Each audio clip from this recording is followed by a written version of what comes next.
Bonjour Sophie, bonjour à tous. Aujourd'hui, pour la chronique juridique et judiciaire, nous allons aborder la question du retrait du visa du film La vie d'Adèle. Et pour nous en parler, donc, nous retrouvons Steven, que les habitués de l'émission connaissent bien, et nous accueillons aujourd'hui pour la première fois Camille Lafitte. Alors Camille Lafitte, étudiante en droit, préparation du barreau, et spécialiste en propriété intellectuelle, puisque vous avez fait un Master 2 propriété intellectuelle à Bordeaux. Tout à fait. Voilà.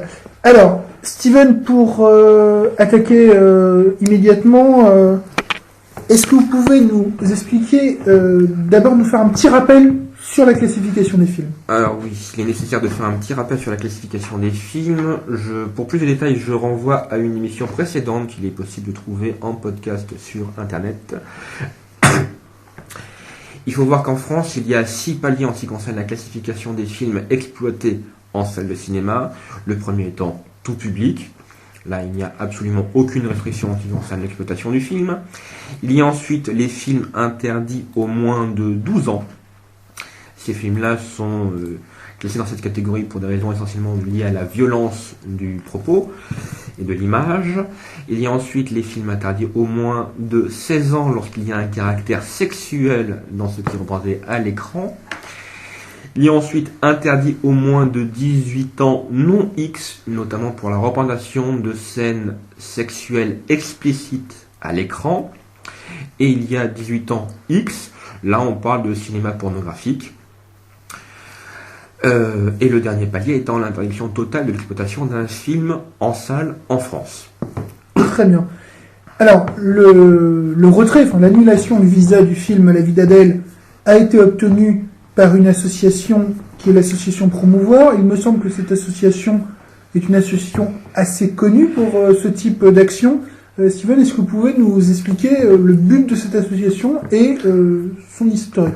Alors, l'association Promouvoir en ce qui concerne le cinéma est déjà connue des juristes administrativistes, notamment à propos du film de Virginie Despentes, Baise-moi, qui avait été reclassé de moins de 16 ans à moins de 18 ans non X.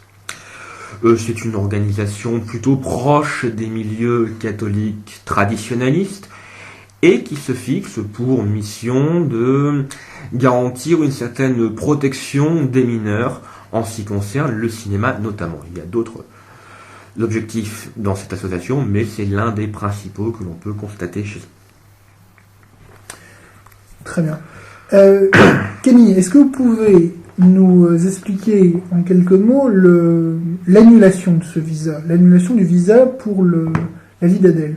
Quel était le cas d'espèce en fait? Alors le problème de La vie d'Adèle, c'est que c'est un film qui montre des scènes de sexe explicites entre les acteurs et que l'association Promouvoir, comme l'a précisé Steven, essaie de promouvoir des valeurs qui permettent de protéger les mineurs dans le milieu du cinéma. Donc ce qui l'a gêné essentiellement, c'était que les scènes étaient trop réalistes et trop explicites. Donc que la classification moins de 12 ans, même avec un avertissement, était insuffisante. Donc ce qu'elle a demandé au tribunal administratif, c'est d'annuler le visa et ensuite d'obtenir une classification soit au moins de 16 ans, soit au moins de 18.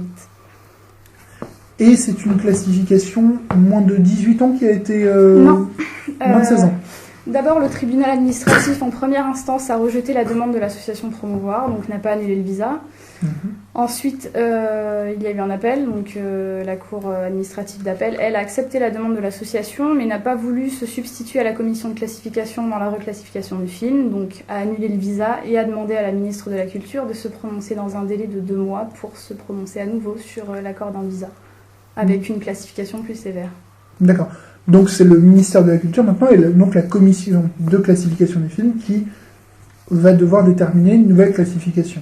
C'est le ministre de la Culture, oui, qui va devoir se prononcer sur... en réalité, c'est elle qui confirme les accords de visa et qui les signe. Donc, c'est elle qui va devoir choisir une classification plus élevée, se prononcer pour une classification plus élevée.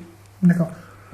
Y aurait-il un avis consultatif ou liminaire de la commission, Steven, peut-être? Il me semble pas. Il me semble pas.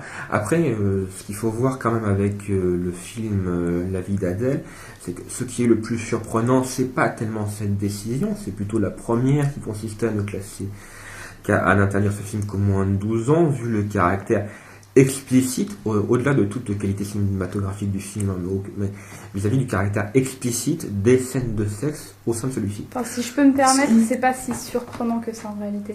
Ce qui d'ailleurs a amené à une réflexion du réalisateur qui a indiqué qu'il avait été lui-même surpris de cette classification et qu'il considérait effectivement qu'une classification moins de 16 ans était peut-être plus appropriée, lui-même ayant parlé de... Non, en réalité, ce que le réalisateur a dit, il s'est prononcé sur la question après la décision de la cour d'appel en disant qu'il ne s'était pas posé la question au moment où il faisait le film de savoir en réalité quel public allait regarder son film. Lui a dit que la classification au moins de 16 ne le choquerait pas, ne le dérangerait pas, sachant qu'il estime que son film n'est pas forcément approprié pour un public de 12 ans. Il a dit que ça devrait plutôt être vers l'âge de 14-15 ans qu'on regarderait son film, mais bon, c'est pas très... La différence d'âge n'est pas très significative. Il a décrit son film comme devant plutôt être regardé par des adultes qui ont la nostalgie de l'adolescence plutôt que par de jeunes adolescents. Voilà. Très bien. Merci Steven, merci Camille. Bonne journée, bonne semaine, et à une prochaine fois.